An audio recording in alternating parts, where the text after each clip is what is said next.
नमस्कार मित्रांनो, माझं नाव आहे भालचंद्र. मराठी ज्योतिष कट्ट्यामध्ये आपल्या सर्वांचं स्वागत आहे. आजच्या व्हिडिओमध्ये आपण चर्चा करणार आहोत मेष राशीकरता मे 2024 करताचं संपूर्ण राशीफळ कसे असतील, ग्रहयोग कसे असतील, ग्रहांचे राशांतर आणि ती तुमच्या राशीवर कशा प्रकारे प्रभाव करणार आहेत, कोणते निर्णय तुम्हाला घ्यायचे आहेत, कोणते निर्णय तुम्हाला टाळायचे आहेत, तुमच्या जीवनात असं कोणतं क्षेत्र आहे की जे की सर्वात जास्त प्रभावित होणार आहे, या सर्व संदर्भातली खुलासेवर चर्चा आपण या व्हिडिओमध्ये करणार आहोत. सर्वात आपण तुमचं जे आरोग्य आहे म्हणजे मानसिक आणि शारीरिक आरोग्य हे नेमकं कशा प्रकारचं असेल. जसं की तुमच्या राशीचा जो स्वामी आहे मंगळ, जो की तुमच्या व्ययस्थानामध्ये भ्रमण करतो आहे, हा जो मंगळ आहे तुमचा अष्टमेश पण आहे. आणि तुमच्या राशीचा जो षष्ठेश आहे बुध, हा तुमच्या व्ययस्थानामध्ये भ्रमण करतो आहे. दिनांक 11 तारखेनंतर हा तुमच्याच राशीमध्ये भ्रमण करणार आहे. तर तुमच्या शारीरिक आणि मानसिक दोन्ही आरोग्याकरता मंगळ आणि बुध जे ग्रह आहे ते तुमच्या राशीकरता अतिशय महत्त्वपूर्ण ग्रह ठरतात.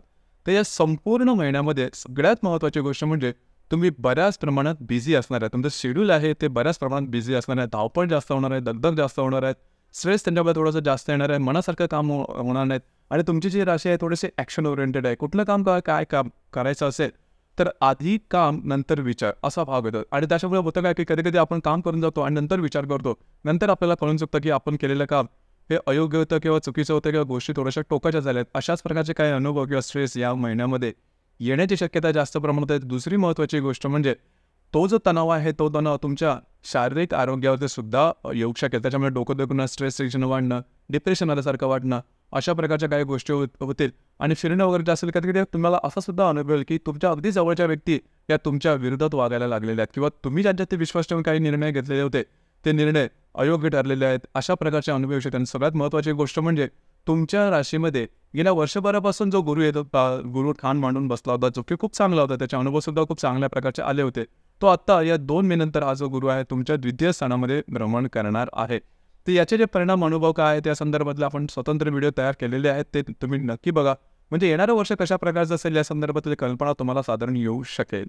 तर हा जो गुरु हा गुरुसुद्धा तुमच्या त्या द्वितीय स्थानामध्ये भ्रमण करणार आहे दिनांक 2 तारखेपासून. त्यामुळे तुमची जी कामं असतील ती थोडीशी रखडल्यासारखी वाटतील, गोष्टी व्यवस्थितपणे होणार नाही. याचा पहिला अनुभव तुम्हाला याच महिन्यामध्ये येणार आहे.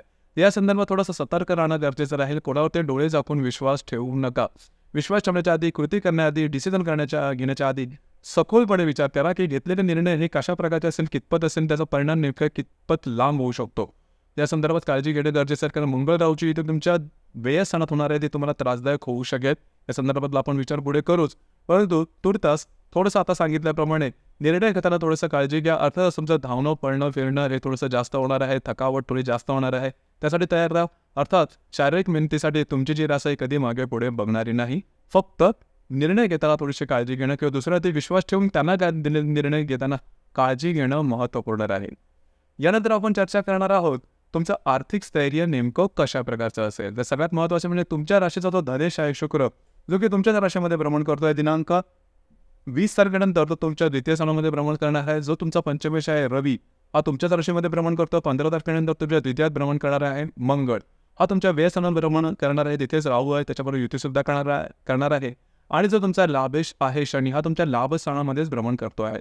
तर एकंदरीतच या चारही ग्रहांचा तुमच्या जे फायनान्शियल स्टेटस किंवा आर्थिक स्तर या संदर्भातला विचार करायचा झाला, काहीही काळजी करू नका. तुमचा आर्थिक स्तर अतिशय स्मूथ चालेल किंवा आर्थिक स्तरामध्ये काहीही प्रॉब्लेम येणार नाही. उलट पक्ष आर्थिक स्तरामध्ये तुमचे येणे वगैरे चांगले, लाभ तुम्हाला चांगले होतील, इन्व्हेस्टमेंट तुम्हाला चांगले होतील, सॅटिस्फॅक्टरी असाल किंवा समाधानकारक तुमचं जे इन्कम आहे ते येईल. आता इथे 2-3 गोष्टी थोड्याशा महत्त्वपूर्ण राहतात, याकडे लक्ष देणं गरजेचं राहील. खास करून जर तुम्ही शेअर मार्केटमध्ये ट्रेड करत असाल तर काही उत्तम लाभ तुम्हाला या महिन्यामध्ये मिळू शकते. मध्ये शॉर्ट टर्ममध्ये असेल किंवा लॉंग टर्ममध्ये असेल तर काय चांगले लाभ वगैरे मिळू शकतील.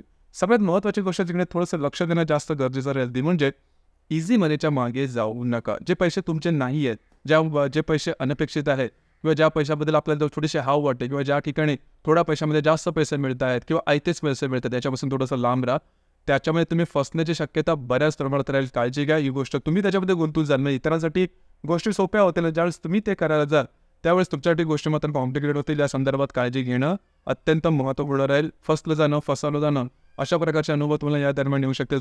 थोडंसं सतर्क राहणं गरजेचं आहे. तुम्ही जे काम मेहनत केलेली आहे, तुमच्या हक्काचे जे पैसे आहेत ते तुम्हाला निश्चित मिळते, त्याच्याबद्दल काळजी करू नका. आणि एकंदरीत सांगायचं झालं तर या संपूर्ण महिन्यामध्ये आर्थिक स्तर अतिशय स्मूथ राहील. अगदी बिंदास्त राहा. यानंतर आपण चर्चा करणार आहोत गृहसौख्याबद्दल. गृहसौख्याबद्दल तशी काय काळजी करू नका.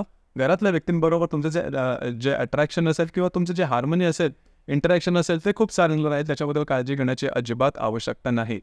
दुसरी महत्त्वाची गोष्ट म्हणजे लव्ह लाईफ, रिलेशनशिप. तर रिलेशनशिप अतिशय उत्तम राहील. गेल्या महिन्यात सुद्धा तुम्ही त्याचा अनुभव घेतला होता. तर रिलेशनशिपच्या बाबतीत काहीही प्रॉब्लेम येणार नाही. तुम्ही आणि तुमच्या रिलेशनशिपमध्ये असणाऱ्या ज्या व्यक्ती आहेत त्या अगदी स्मूथ चालतील. तुमच्या दोघांमधलं इंटरॅक्शन, हार्मनी खूप चांगल्या प्रकारची दिसून येईल. नवीन रिलेशनशिप बनवायची असेल तरी सुद्धा हा जो संपूर्ण कालावधी आहे हा तुमच्यासाठी अतिशय चांगला राहील, उत्तम राहील. त्याच्याबद्दल काळजी करू नका. अतिशय व्यवस्थितपणे त्याचा तुम्हाला अनुभव येऊ शकेल. दुसरी महत्त्वाची गोष्ट म्हणजे जे विद्यार्थी वर्ग आहे त्यांच्यासाठी सुद्धा हा जो कालावधी आहे संपूर्ण महिन्याचा तो उत्तम राहील. तुम्ही केलेली जे काय अभ्यास असेल किंवा मेहनत असेल त्याचं चीज होईल. दुसरी महत्त्वाची गोष्ट म्हणजे गर्भधारणा केलेल्या महिला आहेत किंवा जे विचार करतात त्यांच्यासाठी सुद्धा हा संपूर्ण महिना अतिशय शुभफलदायी असाच असणार आहे. त्यानंतर आपण चर्चा करणार आहोत वैवाहिक जीवनाबद्दल. वैवाहिक जीवनाबद्दल सांगायचं झालं तर तुमच्या राशीकरता सगळ्यात महत्त्वपूर्ण ग्रह शुक्र, जो की तुमच्या राशीमध्ये भ्रमण करतोय. दिनांक 20 तारखेला तुमच्या द्वितीय स्थानामध्ये भ्रमण करणार आहे. तर वैवाहिक जोडीदाराच्या नात्यात वैवाहिक जोडीदार तुमच्यावर थोडासा हावी होऊ शकेल.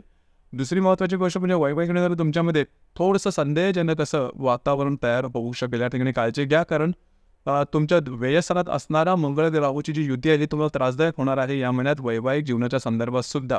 तर ही सगळ्यात महत्त्वाची गोष्ट आहे. त्याचप्रमाणे वैवाहिक जीवनात जो तुमचा वैवाहिक जोडीदार असेल त्यांच्या आरोग्याच्या संदर्भात सुद्धा काळजी घेणं गरजेचं आहे. आरोग्याच्या संदर्भातले अशा प्रकारचे काही त्रास होतील त्याचं रिझनिंग लवकर होणार नाही. काळजी घ्या. वैवाहिक जीवनाचं जी गोष्ट आहे थोडंसं ताणली जाण्याची शक्यता आहे. ही गोष्ट तुम्हाला तुमचे जे मानसिक तणाव याच्यामध्ये आणखीन थोडीशी भर टाकणारी असू शकेल. वेळेस त्या संदर्भात थोडीशी काळजी घेणं, सतर्क राहणं गरजेचं आहे. जे तुमचं कार्यक्षेत्र असेल त्या संदर्भात अजिबात काळजी करू नका. कार्यक्षेत्र अतिशय स्मूथ आणि कार्यक्षेत्राच्या संदर्भात स्ट्रेस, टेन्शन, प्रॉब्लेम, कॉम्प्लिकेशन असलं काहीही होणार नाही. अगदी व्यवस्थितपणे कार्यक्षेत्राच्या संदर्भातल्या ज्या गोष्टी आहेत त्या होऊ शकतील. उलट पक्षी तुम्हाला या संपूर्ण महिन्यामध्ये काही नवीन ऑपॉर्च्युनिटी, काही नवीन संधीसुद्धा कार्यक्षेत्राच्या संदर्भात येऊ शकतील. त्यामुळे अगदी बिंदास्त राहा. एकंदरीतच सांगायचं झालं तर या संपूर्ण महिन्यामध्ये 2-3 गोष्टी आता थोड्याशा महत्त्वाच्या आहेत. तुम्ही घेतलेले निर्णय किंवा तुमच्याकडून घेतले जाणारे निर्णय किंवा तुमचा जो एकंदरीत नेचर आहे त्यावरती थोडंसं लक्ष द्या. घेतले गेलेले निर्णय, तुमची केलेली इन्व्हेस्टमेंट, तुम्ही समोरच्यावरती दाखवलेला विश्वास हा कितपत योग्य आहे, कशा प्रकारचा आहे, नीट विचार करून तुम्ही या महिन्यामध्ये कामं करा. अर्थात स्ट्रेस राहणार आहे, धावपळ राहणार आहे, परंतु आपण घेतलेले निर्णय, कारण तुम्ही घेतलेले निर्णय त्याच्यामध्ये तुम्ही फसले जाणार नाहीत.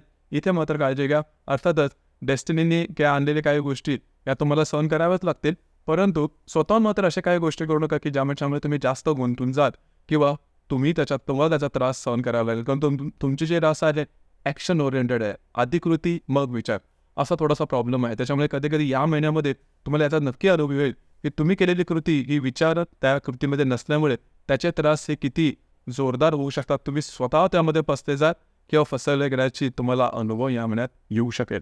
तर थोडंसं अलर्ट राहणं गरजेचं आहे. यानंतर आपण चर्चा करणार आहोत ग्रहयोगांबद्दल. ग्रहयोगांचे परिणाम नेमके कशा प्रकारचे असतील.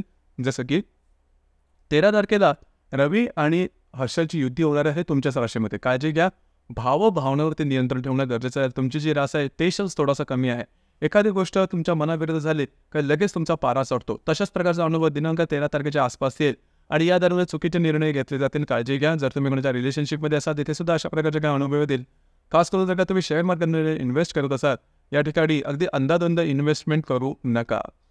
तर ही थोडीशी महत्त्वाची गोष्ट आहे. काळजी घ्या. याचप्रमाणे आरोग्याकडे लागलं कापणं करसरणं अशा प्रकारचे सुद्धा अनुभव या दरम्यान येऊ शकतात.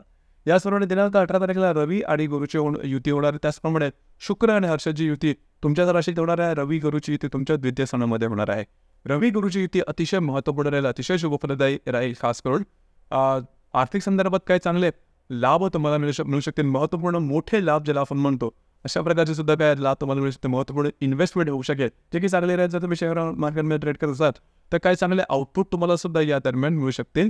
तर रवी गुरुची युती तुमच्यासाठी शुभफलदायी राहील. याचप्रमाणे शुक्र हर्षाच्या युतीबद्दल सांगायचं झालं तर जर तुम्ही विवाहित असाल तर वैवाहिक जोडीदाराच्या आरोग्याकडे लक्ष देणं गरजेचं राहील. वैवाहिक जोडीदाराच्या छोट्या मोठ्या प्रमाणात जे नातेसंबंध आहेत ते ताणले जाण्याची शक्यता आहे. या दरम्यान थोडंसं अलर्ट राहा. याचप्रमाणे दिनांक 20 तारखेला मंगळ आणि राहूची युती होणार आहे तुमच्या व्ययस्थानात मीन राशीमध्ये. जे आपण सुरुवातीपासून पाहतोय ती हीच युती आहे जी की खूप महत्त्वपूर्ण आहे आणि या संपूर्ण महिन्यामध्ये तुमच्यासाठी अतिशय अशुभफलदायी अशी युती आहे. कारण तुमच्या राशीचा स्वामीच मंगळ आहे आणि तोच राहूच्या युतीमध्ये जाणार आहे. त्याच्यामुळे थोडंसं मिसगाईड होणं, फसवलं जाणं, चुकीचे निर्णय घेतले जाणं आणि स्वतःबद्दल किंवा इतरांबद्दल मांडलेली मतं ही साफ चुकीची ठरणं, अशा प्रकारचे अनुभव येऊ शकतील. जर का तुम्ही काही लोन घेतलेलं असेल, आउट ऑफ द वे जाऊन गोष्टी काही आधी केलेल्या असेल, त्याच्यामध्ये फसले जाल. या संदर्भात काळजी घ्या. यामध्ये महत्त्वाची गोष्ट म्हणजे तुमच्याकडून अशा कुठल्याही गोष्टी होऊ नयेत की जेणेकरून तुम्ही त्याच्यामध्ये फसले जाऊ शकाल. कोणाला काही कमिटमेंट द्यायची असेल, प्रॉमिसेस द्यायचे असेल तर बेसिकली देऊच नका. आणि जर काय द्यायची वेळ आली तर ती तुम्ही कशाप्रकारे पूर्ण करू शकाल किंवा त्याच्यातून बाहेर येण्यासाठी काय असेल तुमचा सेकंड प्लॅन, हे तुमच्यासाठी महत्त्वाचं राहील. आउट ऑफ द वे जाऊन गोष्टी करू नका. याचप्रमाणे दिनांक 31 तारखेला बुध आणि हर्षाची सुद्धा युती होणार आहे. ही युती तुमच्याच राशीमध्ये होणार आहे. तर स्वतःच्या भावाभावावरती नियंत्रण ठेवणं गरजेचं राहील. गोष्टी कितीही टोकाच्या झाल्या तरी तुम्ही त्या संदर्भात लवकर रिॲक्ट करू नका. कुठलंही कोणाला काही कमिटमेंट करू नका. जर तुम्ही ट्रॅव्हलिंग वगैरे करत असाल तर त्या संदर्भात सुद्धा थोडी काळजी घेणं गरजेचं राहील. आरोग्याकडे लक्ष देणं गरजेचं राहील. याचप्रमाणे या महिन्यामध्ये अक्षय तृतीयेचा मुहूर्त आहे. म्हणजे संपूर्ण वर्षातले 3.5 मुहूर्त शुभ मुहूर्त समजले जातात. त्यापैकी अक्षय तृतीयेचा मुहूर्त सुद्धा सगळ्यात शुभफलदायी समजला जातो. हाही अक्षय तृतीया या महिन्यात दिनांक 10 तारखेला आहे. तर सगळ्यात महत्त्वपूर्ण जे खरेदीची जो मला करायची असेल, खरेदी कुठल्याही प्रकारची असेल, सोनं, चांदी, हिरे, माणिक किंवा कपड्याची खरेदी असेल, महत्त्वपूर्ण काही इन्व्हेस्टमेंट असेल, या दरम्यान करू शकता. आणि म्हणजे या मुहूर्तावरती केलेली इन्व्हेस्टमेंट ही वाढत जाते. म्हणजे बऱ्याच वेळा तुम्ही बघत असाल की काही ठिकाणी आपण इन्व्हेस्टमेंट करतो किंवा गोल्ड खरेदी करतो. मग कधी ते गोल्ड आपल्याला लोन करावं लागतं किंवा ते आपण त्याचा उपभोग घेत नाही. तर हा जो मुहूर्त त्यासाठी स्पेशल आहे. तुम्ही या दरम्यान घेतलेले म्हणजे या मुहूर्तावर घेतलेले जे काय सोने चांदी जे काय महाग वस्तू असतील किंवा इन्व्हेस्टमेंट किंवा कपडे, त्याचा तुम्ही उपभोग घेऊ शकाल, जे की खूप चांगले आहे. त्याच्या या दरम्यान केलेली इन्व्हेस्टमेंट ही वाढत जाते. आणखीन एक महत्त्वाची गोष्ट आहे की ज्याचा तुम्ही अनुभव घेऊ शकता की या दरम्यान जर का तुम्ही स्वतःचे आपण जे नेहमी यूज करतो वॉलेट किंवा पाकिट, पैसे ठेवण्याचे जे पाकिट असतात, स्त्रियांसाठी सुद्धा असू शकतं, पुरुषांसाठी सुद्धा असू शकतं.